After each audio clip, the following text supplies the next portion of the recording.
सुप्रभात, नमस्कार साथियों। रामदास मुर्मू वोट कर चुके हैं और सारे लोग जा रहे हैं और इस मुद्दों को देख करके जो है ज़रूर वोट कर रहे हैं। आप सभी जाएं और वोट का उपयोग करें और सही जगह उपयोग करें। रात में जो है देर रात टाइगर जयराम महतो को खुला संदेश, विद्यालय की स्थापना घाटशिला करना। वासियों के नाम क्या घोषणा कुछ बोला संख्या सुनिए। 5। Will replace Ramdas. घाटशिला की देवतुल्य जनता से अनुरोध है, आग्रह है कि इस बार आप अपना बहुमूल्य मत 5 नंबर पर रामदास मुर्मू जी को करेंगे। जोहार झारखंड, जोहार घाटशिला। 7 बजे मतदान का कार्यक्रम आरंभ हो उससे पहले मैं जयराम कुमार महतो, केंद्रीय अध्यक्ष झारखंड लोकतांत्रिक क्रांतिकारी मोर्चा, सह विधायक डुमरी, घाटशिला विधानसभा के तमाम मतदाताओं को, भाइयों बहनों, नौजवान साथियों, बड़ों बुजुर्गों को एक संदेश देना चाहता हूँ। वोट आज भारत समेत विश्व के अधिकांश देशों में वोट की व्यवस्था है। वोट यानी लोकतांत्रिक व्यवस्था का आधार। यानी जब से हमारे हाथों में वोट की शक्ति आई, जिस दिन हमारे पास वोट आया, तो वोट किसके बदले आया?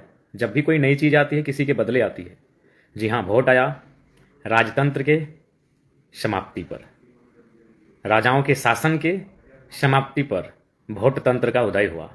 यानी राजाओं का शासन। राजाओं का शासन मतलब जो राजा की इच्छा, जो राजा की मर्जी।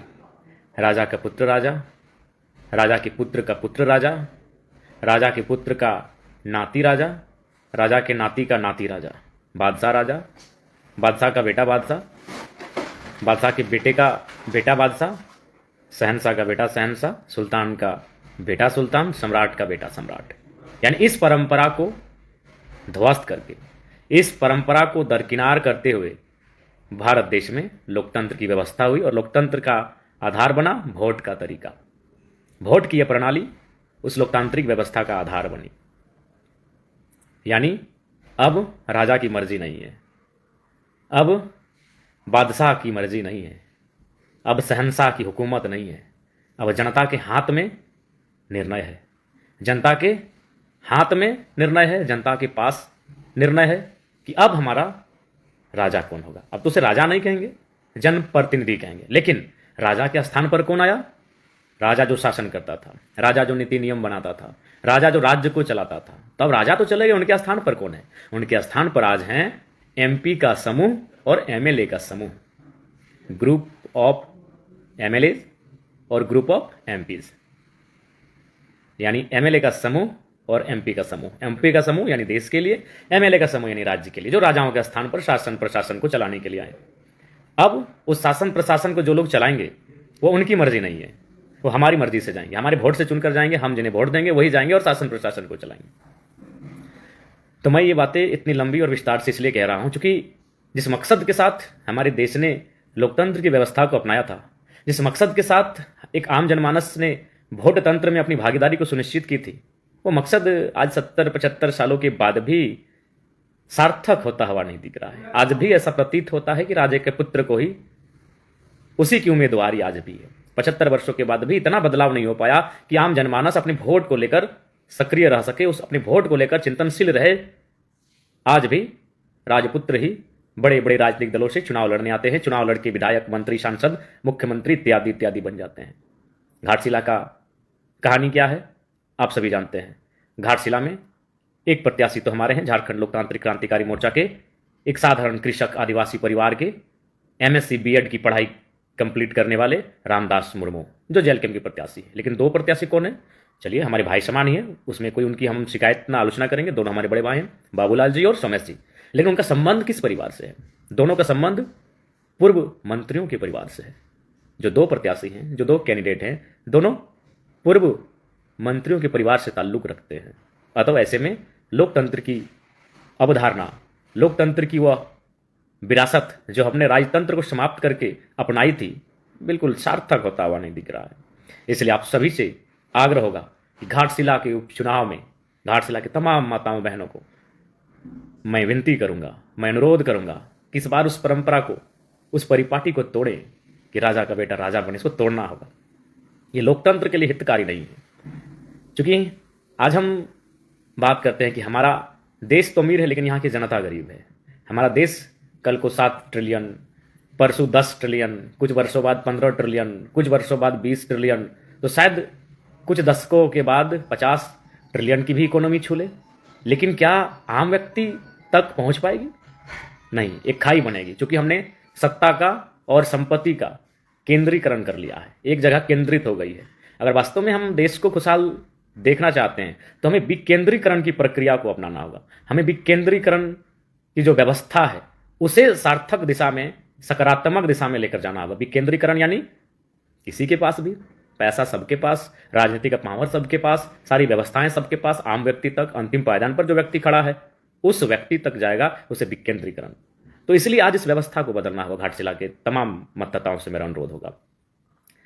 घाटशिला हमारे सभी भाई लोग गए, विजेता कमेंट में हैं, हमारे स्टार प्रचारक के तौर पर थे। कई हमारे भाई, हमारी बहनें, हमारे सभी लोग घाटशिला गए, मैं भी घाटशिला गया था। और घाटशिला में क्या देखा सबने, इस बात को मानना होगा कि घाटशिला कहीं ना कहीं जो बगल में ही जमशेदपुर का क्षेत्र है, अगर जमशेदपुर के टाउन से घाटशिला के ग्रामों की तुलना करें तो 2 दशकों का अंतर दिखता है। अब क्यों ऐसा रहा, क्यों ऐसा नहीं होना चाहिए था, आज इस पर घाटशिला को विचार करने की आवश्यकता है। वहाँ के नौजवानों को, वहाँ के माताओं बहनों को, वहाँ के मतदाताओं को विचार करने की आवश्यकता है। आज वहाँ के सड़कों की स्थिति क्या है? वहाँ टावर तक 50% से ज़्यादा टावर नहीं पकड़ रहा था। जो भी है नहीं जानते हैं, घाटशिला घूम कर आएंगे। सरकार की जो सुविधाएं संचालित हो रही है वो किस अवस्था में संचालित हो रही है, ये जानने की आवश्यकता है। क्यों ऐसा हुआ? इसलिए परिवर्तन की आवश्यकता है, घाटशिला को परिवर्तन की आवश्यकता है। और एक महत्वपूर्ण विशेष बात आज आपने देखा और हमने भी देखा।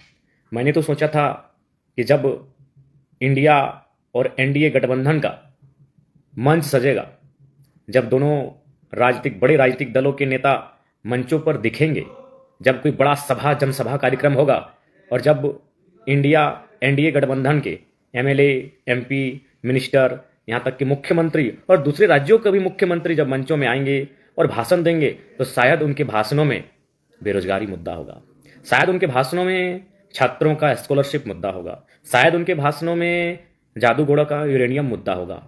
मैंने ये भी सोचा था कि शायद उनके भाषणों में जो घाटशिला में बंद पड़े उद्योग हैं उनको पुनर्जीवित करने का मुद्दा उनके भाषणों में होगा, शायद उनके भाषणों में घाटशिला को जमशेदपुर के तर्ज पर डेवलपमेंट करने का मुद्दा होगा। लेकिन भाषणों में आरोप प्रत्यारोप, और सबसे महत्वपूर्ण क्या दिखा इस बार? आंसू दिखा। एक आंसू बहा हमारे बीच स्वर्गीय, आज नहीं है, स्वर्गीय रामदास सोरेन जी, हमारे पूर्व शिक्षा मंत्री। उनको हृदय तल से आज भी श्रद्धांजलि देते हैं, आज भी उनको नमन करते हैं, आज भी उनको वंदन करते हैं।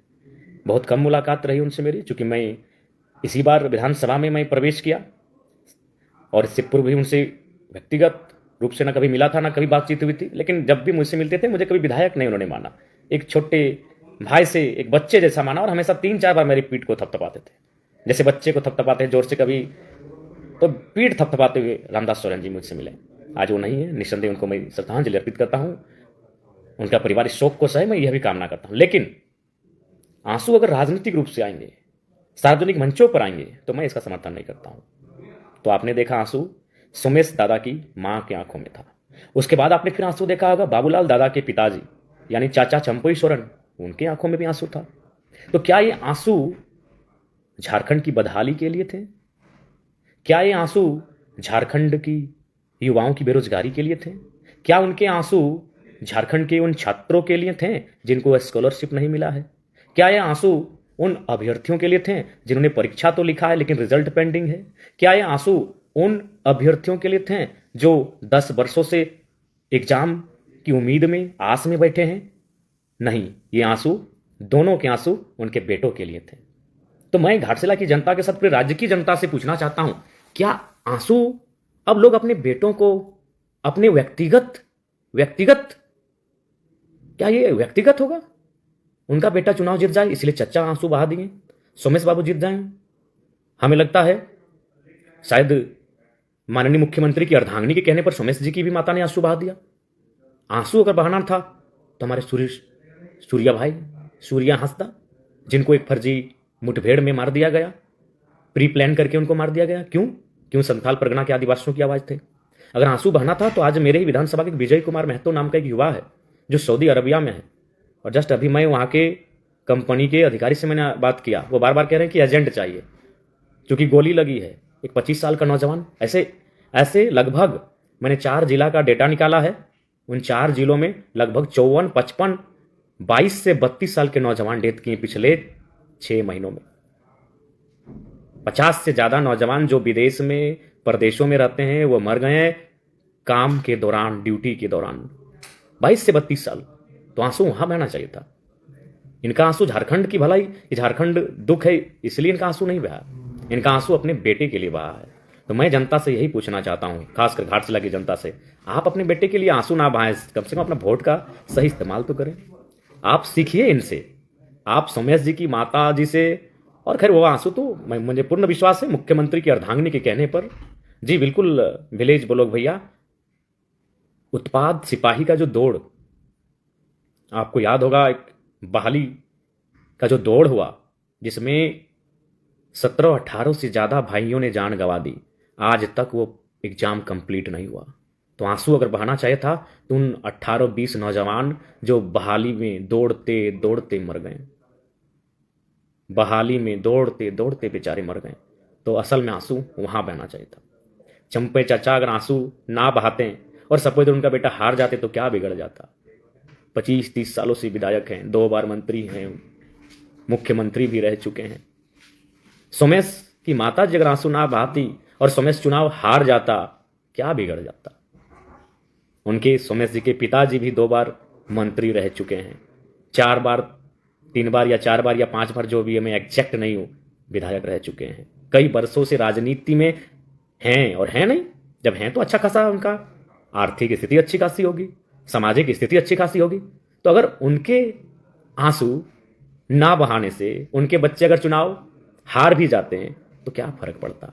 लेकिन आज वो आंसू बहा रहे हैं, इसलिए आंसू नहीं बहा रहे हैं कि झारखंड में स्थानीय नीति नहीं है, इसलिए आंसू नहीं बहा रहे हैं कि झारखंड में नियोजन नीति नहीं है, इसलिए आंसू नहीं बहा रहे हैं कि झारखंड के युवाओं का भविष्य अंधेरे में है, वो इसलिए आंसू बहा रहे हैं कि मेरे बेटे चुनाव जीत जाएं। क्या वो चुनाव जीतेंगे व्यक्तिगत? क्या ये चुनाव उनका व्यक्तिगत है?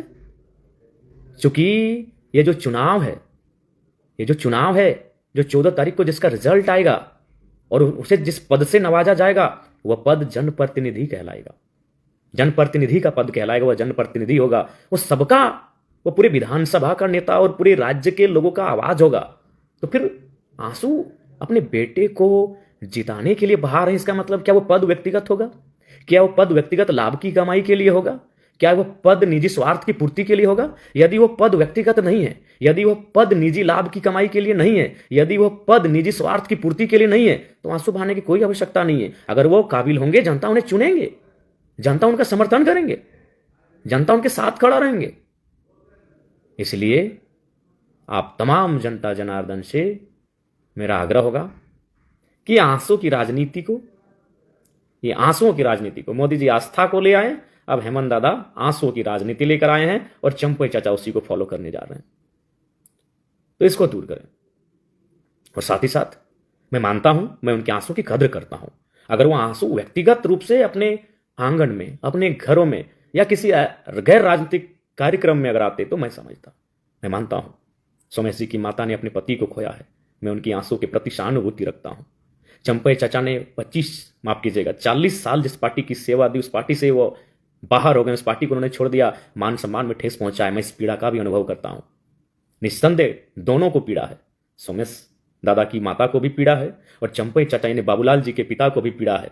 एक को अपने पति खोने का पीड़ा है और दूसरे को अपने 40 वर्षों से सिंची गई पार्टी से बाहर होने की पीड़ा है। लेकिन वह अपने व्यक्तिगत अपने बेटों को जिताने के लिए आंसू बहाते हैं तो दुर्भाग्य का विषय हो। बिल्कुल सपंदा, आप तो घाटशिला होकर आए हैं, बिल्कुल आपने भी करीब से चीज़ों को देखा होगा। तो इसलिए इस बार रामदास मुर्मू को मौका दें। एक नया उभरता हुआ युवा नौजवान है, उम्मीद है कि वो बेहतर कार्य करेगा। और युवाओं को इसलिए चुनिए, मैं ऐसा नहीं कि मैं बुजुर्गों के विपक्ष में हूँ, सबकी अपनी एक आयु है। खेल कूद के लिए बचपन और आधा युवावस्था है, उसी आधी युवावस्था में और थोड़ा सा आगे पढ़ाई लिखाई की, अब उसके बाद घर परिवार संभालना है, फिर बुजुर्ग होकर बच्चों को थोड़ा लाड प्यार दुलार और दिशा देना है। सबका अपना समय सीमा होता है, लेकिन मेरा ये मानना है कि आज युवाओं को राजनीति में इसलिए मौका मिलना चाहिए, जैसे मैं भी देखता हूँ कि जब एक दिन में 10-12 समस्याओं को टैकल करता हूँ, जब उनका लाइनअप करता हूँ, चाहे वो स्वास्थ्य संबंधित हो, किसी पदाधिकारी से संबंधित हो, या किसी ऑफिस से संबंधित हो, बिजली से संबंधित हो, कोई विषय से हो, तो थकने जैसा फील होता है। लगता है कि यार अब छोड़ दें, अब आज हो गया। लेकिन फिर कहते नहीं, वो उम्मीद से फ़ोन किया है तो इसकी फिर ट्राई करते हैं। जैसे फॉर एग्जाम्पल आज ही हैदराबाद में एक डेड बॉडी का मामला था, एक प्रवासी भाई का देहांत हुआ, तो हम लोगों ने घर बैठे फ़ोन किया, लगातार प्रयास किया और उनको जो भी मुआवजा था संतोषजनक देने का काम हुआ। एक अस्पताल का मामला था, डॉक्टर से बात हुई तो कुछ शुल्क में कटौती, यानी जो हॉस्पिटल का फी था उसे माफ़ कर दिया गया।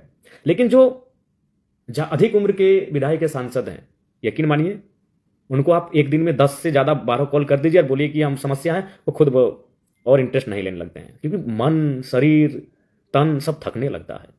मन थक गया, तन थक गया तो कैसे काम करेगा। सच्चाई कह रहे हैं, हम अपना अनुभव बता रहे हैं कि 10-12 समस्या के बाद कभी कभी हम लोग को भी लगता है कि अब थोड़ा थकावट लगता है, तो सोचिए उनका क्या हाल होगा। और ये सच्चाई है, ये हम लोग यूथ हैं, एनर्जेटिक हैं, इसलिए कार्य को कर रहे हैं।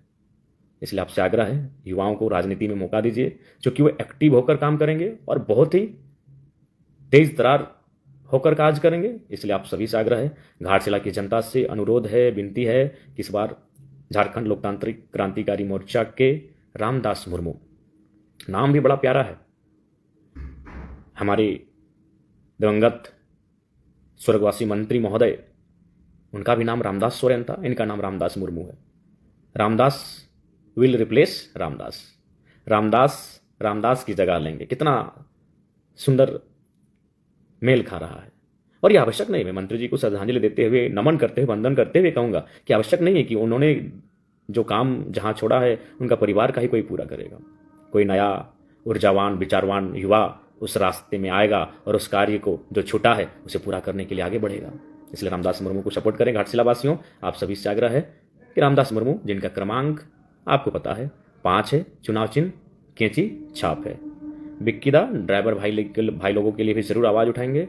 हम लोग एक विधायक हो जाते हैं, समय थोड़ा कम मिलता है, इसलिए थोड़ा सा त्रुटि होती है, लेकिन समय के साथ हम लोग सबके मुद्दों को रखेंगे, सबके मुद्दों के साथ खड़े रहेंगे। आपको ये विश्वास दिलाते हैं। आप मेरे चेहरे को करीब से देख सकते हैं, मेरा चेहरा कितना थका हुआ इस उम्र में लग रहा है। इसलिए नहीं कि बीमार है, इसलिए कि हम लोग जनता के कार्यों को दिल से लेते हैं, क्योंकि हम वहीं से उठकर आए हैं, उसी गाँव से, वही खेल के मैदान से, खेतों की पगडंडी से उठकर आए हैं, और वहाँ से मेरा अभी भी नाता है, टूटा नहीं है। लोग विधायक सांसद होने के बाद वहाँ से नाता तोड़ लेते हैं और कभी कभार ही दर्शन देते हैं, लेकिन हम वहाँ से नाता आज भी रखें और आजीवन रखेंगे। तो इसलिए आप देख सकते हैं, हम लोग आपके लिए हैं, जनता जनार्दन के लिए हैं, यही हमारी अभिलाषा है। बाकी पुनः घाटशिला की देवतुल्य जनता से अनुरोध है, आग्रह है कि इस बार आप अपना बहुमूल्य मत 5 नंबर पर रामदास मुर्मू जी को करेंगे। आप सबों का आशीर्वाद रामदास मुर्मू जी को मिले, यही हम सबों का आप सबों से अनुरोध है। जोहार झारखंड, जोहार घाटशिला।